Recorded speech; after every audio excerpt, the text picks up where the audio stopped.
What up, ladies and gentlemen? Welcome back to the channel. Today, I want you to leave a like. Let's do that. Let's just get it out of the way. Leave a like. Let me know. If you're tuning in, you probably wanted to see what I have to say. So support the video, getting seen by more people as well. Today, we have a special guest. It's not rain day. It's brain day. Now, you know, there's a lot of ways to look at that, but it's pretty much me now that I put my glasses on. I'm smart, okay? My girlfriend got me these glasses. This is not a plug. But it's called Made Eyes, I guess. I don't work with them, but I like my glasses and they kind of help with the blue light and stuff. I actually do notice it before going to bed.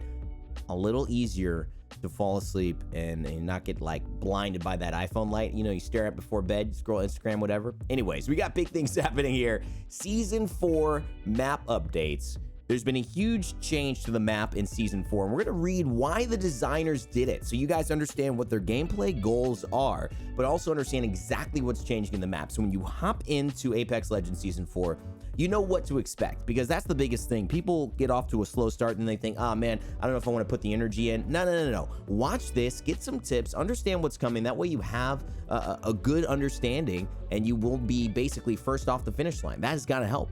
Definitely helps. All right, let's talk about it. We're going to go in depth on this design blog by Jason McCord, the design director on Apex Legends. This is called Season 4 Map Updates Explained. The Plant Harvester has split Capital City apart, and that's just the start. Learn what you can expect from the latest changes. All right, he wanted to share some of the design decisions that drove the Season 4 map updates to World's Edge. Their main goal for a map update on the design side is to get players to make new decisions. Interesting. In Season 3, their decision clearly was around sniping and allowing more long-range play to be available with World's Edge. Now they want you to make new decisions. Does that mean less sniping, more up close play? Let's find out.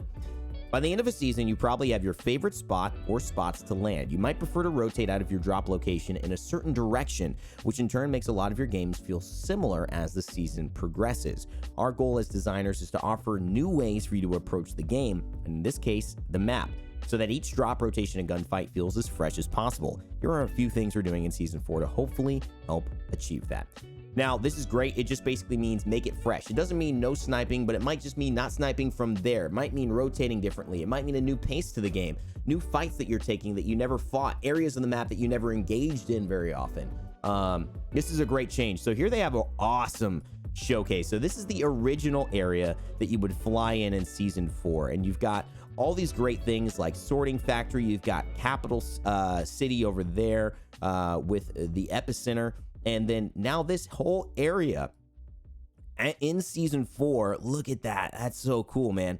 So Sorting Factory looks like it's staying exactly the same. Obviously, coloring is changing, but this is where it starts to shift right here. You've got Hammond Robotics Planet Harvester taking over, and you can see the difference here. Right here, there's just this big smoke around this area, so aesthetically a ton of things changing.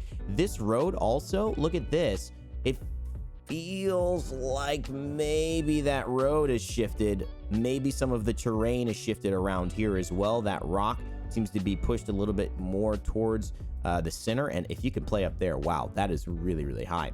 The Planet Harvester, as you drop into World's Edge, you'll immediately see the Planet Harvester, which Hammond Robotics are using to gather precious metals from the core of the planet for reasons unknown. You could gather, brother, some crafting materials? Let me know. The red beam can be seen from the entire island, giving players a better sense of directionality and understanding of the center of the map. So this seems like it's going to be the very center. It's obviously right next to epicenter. This is going to give players a good beacon of where they are in case sometimes you get confused. This Capital City or is this Skyhook? You know what I mean? Anyone who's played Season 3 of World's Edge knows that Fuel Depot can be scary, especially in late game, because the POI is the center of the map. Changing this location gives players more opportunity to experience new content more often. So basically saying Fuel Depot can now be replaced because you're going to be able to play in where the center of the map has been ending, but with a whole new area. So it's going to feel fresh and new. With its large multi-level design, the Planet Harvester is unlike anything else on World's Edge and brings exciting new gameplay options to the game. Fights are largely self-contained as squads will tend to enter the fight through the long hallways that lead to the center of the structure. This should make third parties a little more predictable and hopefully easier to defend against. Considering the unstable volcanic nature of World's Edge, it's no surprise that the Planet Harvester has caused giant lava-filled faults to rupture, splitting Capital City in two. All right, so this is clearly what's going on over here, splitting Capital City in two with the volcanic lava-filled faults. The big thing about this is the long corridors, the long hallways in the center of structure to make third parties more predictable and hopefully easier to defend against. To be honest, in a battle royale, I think you'll always see third parties. I just don't think you can design around it, but I do think that hopefully this will give you some of that clarity around it. People just, from what I see, don't like choke points as much. So we'll have to see how that ends up turning out. Now, here's what Capital City looked like. And remember, Capital City splits in two. So this is the beginning. And now, by the way, so cool how they do this. And it's so seamless. Okay, so these buildings no longer ice. And this is where the big difference is. Right here. This used to be a huge rotation path just to be able to go from like here to here. You see the train station to get into Capital City, go up and over, kind of head to the backside. But now that is just lava. You are probably out ski, man. So don't be trying to go down there without a Pathfinder or something to get back up. Seems like everything else is similar, but you could see that huge planet harvester from the middle. The train tracks, have they changed? No, train tracks still in the same spot. And this bridge is the only bridge connecting it. So another little choke point there that'll make rotations very interesting. Capital City was the biggest POI in Season 3, getting the most action right out of the ship. By sending the Fisher straight through Capital City and creating some dead space in between, swallowing up one of the construction buildings as well, we essentially split this area into two zones for players to land and loot, Fragment East and Fragment West. The large Fisher can only be crossed in two locations, a zip line or a fallen skyscraper bridge. This allows teams some breathing room to control one side after the drop, reducing the risk of running into third parties from the other side of the city. Very big third-party theme, trying to limit that. We'll see if that actually happens. Again, I think it's more of like it's gonna happen no matter what, so you can't really design around it, but we'll see. They're definitely having the goal of it. Is the construction site too hot for you? Land in Fragment East and use a Watson or Caustic to control the choke points for extra security.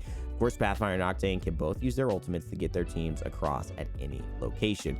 If Revenant's abilities are what we think too, it will allow him and Pathfinders and Octanes to commit and have a lot of safety transporting back, even if they die in shadow mode, back to his teleporter, his beacon.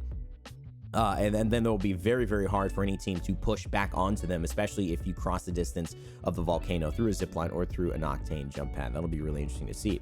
All right, the Updraft. The original design of the new Fisher had players drop to their death if they had the misfortune of missing a jump. We wanted this gap to matter, for players to fight across and control the bridges as the only way across. This lets certain legends shine like Pathfinder or Octane, a slight buff to Octane in this map area, Caustic or Watson for defending, and created some intense fights when the ring was approaching. The problem was the fatal fall felt too punishing. The last thing we wanted players avoiding the new map changes because they had an unfair experience. Now, if you jump into the Fisher that cuts through Capital City, you'll slowly be carried back up from the heated, pressurized air and allowed to coast across and land on the other side. This is balanced by two things. First, you take 25 damage from the intense heat and embers floating inside, so you do take damage. This is a consistent amount of damage every time you drop back down. Second, you travel very slowly in third person while moving in the Updraft. You're essentially a flying loot pinata for any nearby enemy players, although if you kill them over there, probably not going to be able to get their death box, I'd have to say. Competitive integrity is always a big factor while designing new features, and our main concern with this feature was allowing players to escape fights they're losing by sliding into the Fisher and sailing away. We think the damage and slow rise makes players respect the gap while in a firefight, while in calmer moments allowing players to have fun and experiment with this new space without the risk of immediate death. Now, is this what we're talking about here? No, that's not. That's a different area. So I guess there's going to be geysers coming up through here. All right, so it'll be very interesting. It'll be a little updraft. Take damage, get shot, you rise slower. We'll see how that goes, but I like the idea. I like the balancing idea of that. All right, Brain Day agrees. Moving on, Survey Camp. Now, this is a new small POI in the snowy fields between the Epicenter and Skyhook. This is another camp created to relieve the pressure of locations like Capital City, Refinery, and Epicenter. It also creates some potentially new rotations like moving through the train tunnel to get to Skyhook. Because this is a small POI, we wanted to give it a little bit more of a draw. For this reason, we created weapon racks. Okay, whoa, new weapon racks. So, you know what? This area already looks a lot better. It already looks a lot better and a lot more appetizing to be in, because you could not really hide or have any cover. You just kind of had to run through all of these. It was very odd fighting in this area, and usually more of like a dang, I can't believe it's ending here, or hopefully I get to the other side as soon as possible. Now you've got some buildings to hold. You've got these middle kind of smaller trucks to kind of hang out with. You've got some high ground over here you can utilize. You've got some rocks as well. You've even got behind that building, and it's a clear path rotation, which really I think is helpful. This looks like it's going to be a lot of fun. Let's talk about these weapon racks though. Look at these bad boys. All right, weapon racks. These are guaranteed weapons placed on racks in the small buildings survey camp. So if you don't have a weapon, you can guarantee you can get one here. Or if you're landing and you want to guarantee a weapon, you can land here. You'll recognize themes from training or the firing range. This should give players who prioritize a good weapon over a premier drop location a new decision to make. So you're basically saying, you want the good weapon or do you want the right loot? Good question. We're always excited to try flipping Battle Royale's rules on their head, and we look forward to seeing how this feature influences where players drop. I'm gonna have to drop here and check this out.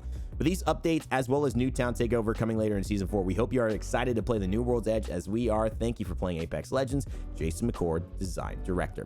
All right, weapon racks, big conversation piece. You guys have been watching that video over there, which is the new trailer for Season 4 gameplay. You've been listening to these POIs. Final thoughts from Brain Day? I like them. I think they're great. I think this will go well with Season 4. It gives enough of a change to this map to feel like, yes, there's something new to experience as a veteran player, and there's also something cool for new players to get excited about. The weapon racks look like they have some very good weapons. This is a G7 Scout, a triple take, and this is probably the new Volt Sniper. If you really can get these weapons, especially a Scout or this Volt Sniper, if it's really good, here, this is going to be a strong place to land. I already like the increased loot there. I already like the proximity and some of the rotations it's creating. Survey Camp could be a spot. Watch out for it. Also love Capital City. Guys, let me know your favorites in the comment section below. Leave a like if you enjoy it. Comment down below what your favorite thing is about the map changes or what you hope they add in the future. And of course, subscribe to stay tuned to more Rain Day Gaming here on the channel. More Apex tips, guides, explanations, and overviews as much as I can. As always, never give up, never stop gaming, and I'll see you all next time.